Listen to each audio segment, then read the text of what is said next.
Ang ngalan ko ay Lacan Leo. Tawagin niyo akong guro dahil may tuturo ako sa inyo.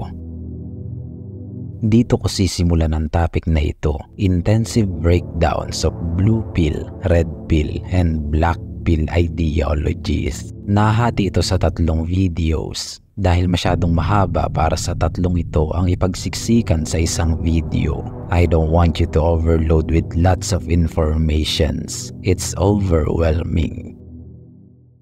Sa video na ito, tatalakayin natin ang detalyado ang ibig sabihin, mga paniniwala at takeaways ko tungkol sa blue pill mentality.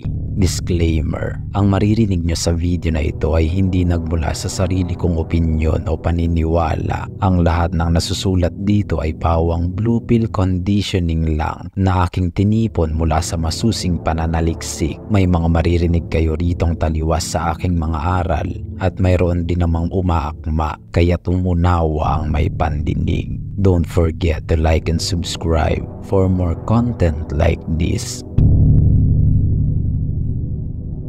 Ang salitang blue pill ay ginagamit sa konteksto ng dating bilang representasyon na manatili sa kamangmangan at sumunod sa mga conventional o nakasanayang mga paniniwala tungkol sa relasyon. Nagmula ito sa isang sikat na palabas noong 1999 na Matrix, kung saan ang blue pill ay ang pananatiling tulog sa katotohanan at ang red pill ay ang pagmulat sa totoong realidad. Ito ang mga karaniwang paniniwala na mayroon ng blue pill.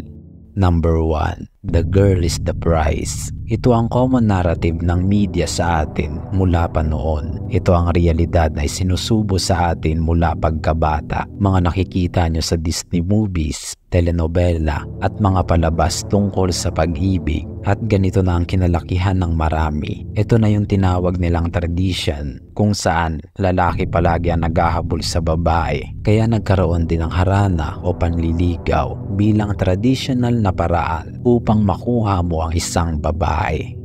Number 2, happy wife, happy life. Ganitong conditioning din ang isinubo sa atin ng mainstream media mula pa noong golden age ng mga Filipino action movies na laging pinagbibidahan ng mga tigasin at mga maskuladong ginoo. Ngunit tiklop at takot naman sa asawa. Naadap ito ng mga henerasyong sumunod at naging normal na sa lalaki ang maging submissive sa asawa nito. Sunod-sunuran at wala ng tanging nais kundi ang kapakanan ni Commander.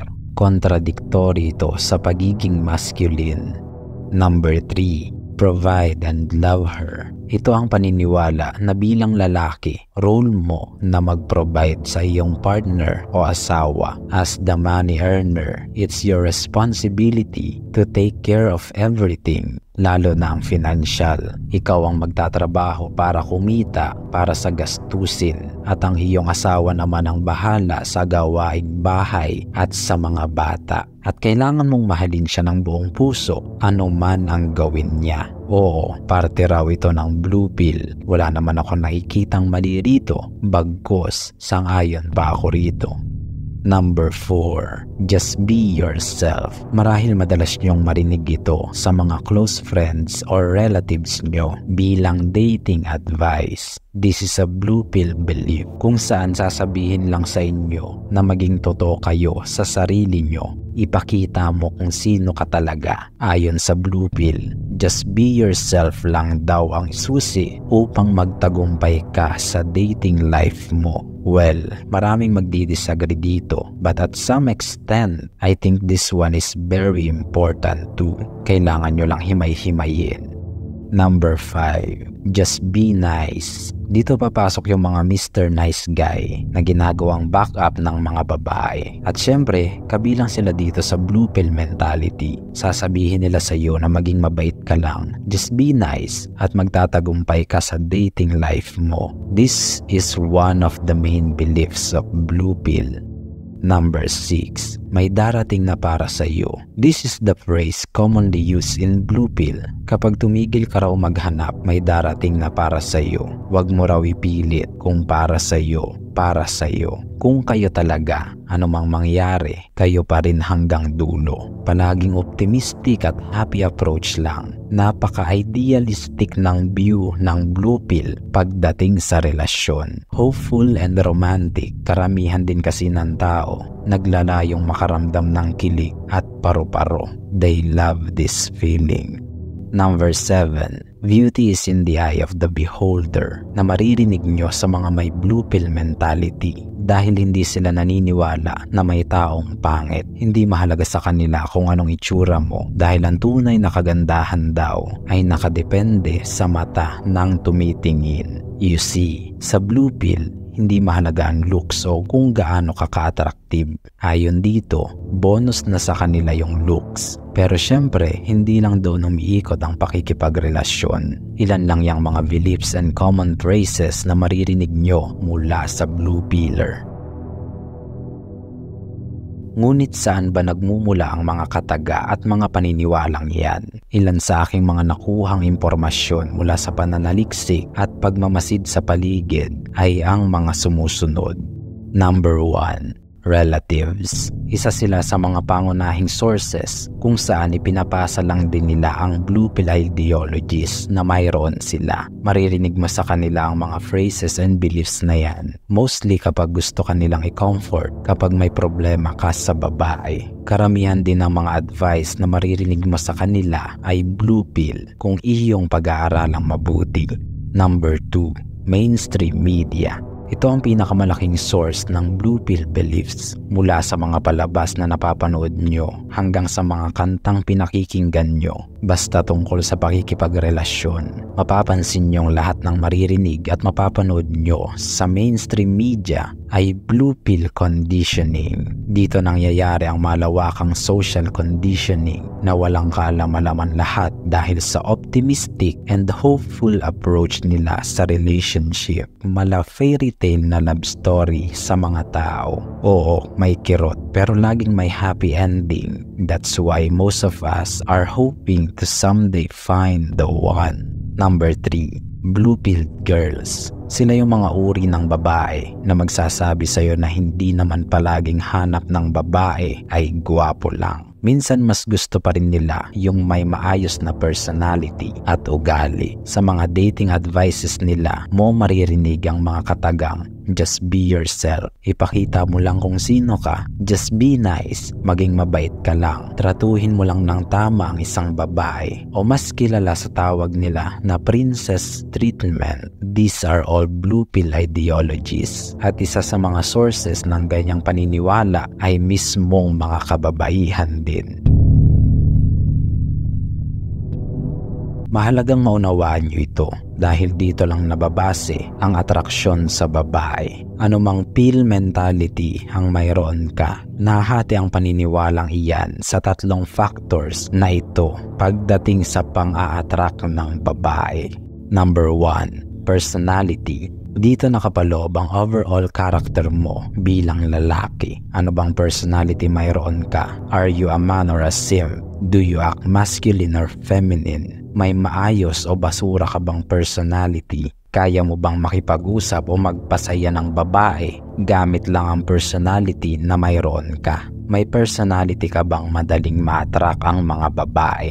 Number 2. Dito naman papasok ang katayuan at financial status mo sa buhay. Isa ka bang high value man o isa ka lang pipitsuging lalaki na walang maipagmamalaki? May pera ka ba o wala? Kaya mo bang bumuhay ng pamilya o ikaw pa ang kailangang buhayin? Gaano ba kataas ang natapos mo sa pag-aaral? Gaano ba kalaki ang sinasahod mo? Galing ka ba sa mayamang pamilya na maraming pamana o may sarili kang negosyo? Basically, this factor talks about your external capabilities as a man. Number 3. Genetics. Siyempre dito nakapaloob unang-una ang height na mayroon ka, body type mo, at overall facial attractiveness mo. Gaano ka ba katangkad? May maganda ka bang katawan o patpatin ka? O baka naman obese ka? May chad-looking face ka ba? O isa ka lang din dun sa mga creepy type daw na lalaki? Basically, itong factor number 3, nakatuon lahat sa genetics at looks mo. Nakatuklas ako ng impormasyon na gusto kong ibahagi sa inyo. You see, bawat pills may rankings ng 3 factors of attractiveness kung saan ang kaunahan ang pinaka-importante. At ayon sa blue pill, ito ang mga sumusunod.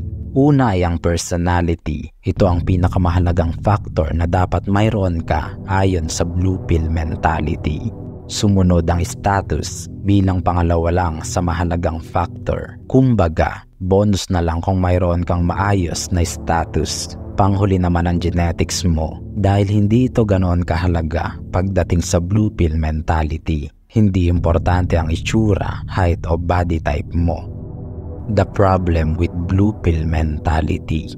Ang problema sa blue pill mentality ay ang disconnection from expectations and the reality.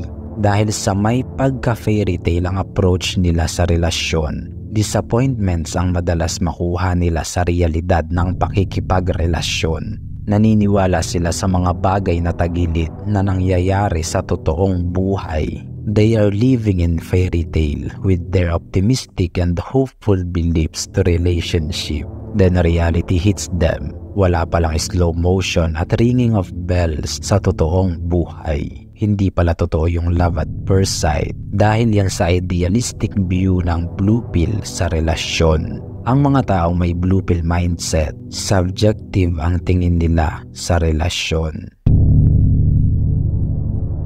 Matapos kong talakayin ang topic na ito ang mga nais kong isaalang-alang at tandaan nyo. Number 1, do not let this define you. Hindi porket may ganitong iba't ibang pills movement na mayroon, magpapailalim na kayo sa mga ito. Do not let these ideologies consume you. Dahil anumang paniwalaan nyo, it will eventually change you in cellular level. Naunawaan nyo ba yan? Kung maniwala kayo na masama o maganda ang ganito, mapipick up ito ng subconscious mind nyo. Maaaring palakasin o pahinain kayo ng paniniwalang ito at maapektuhan ito ang masculine development nyo. Number 2, do not label yourself. Huwag kayong magpapamanipula sa mga ganito. Imagine putting a label on yourself dahil lang sa pakiramdam nyo cool kayo. Kesyo red pill, blue pill o black pill ang pinaniniwalaan nyo. Hindi dito nakadepende ang pagkatao nyo. Do not let these ideologies tell you who you are and what you're going to become. Tama na ang may awareness kayo sa bagay na ito. Yan lang ang kailangan nyo. You don't need to label yourself. Number 3, take the good, leave the bad. Ang mga ideologies na ito, pare-parehong may good and bad sides. May imperfections at drawbacks. Bilang inyong guro, I no longer label myself as red pill because I'm not pure red pill.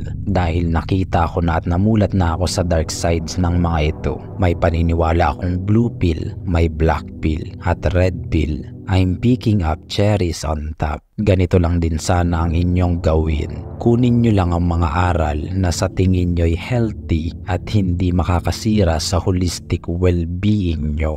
Tandaan nyo, gaya ng ginagawa ng Matrix, gusto rin baguhin ng ideologies na ito ang utak nyo. May nag-set up ng mga pills na yan upang papaniwalain kayo at maging bahagi kayo ng societal revolution na gusto nilang mangyari. Ngayon, tanungin nyo ang sarili nyo, nakalaya ba talaga kayo sa Matrix o lumipat lang kayo ng ibang kulungan? Umunawa ang may pandinig. Hanggang sa muli, mga tapat kong kawal.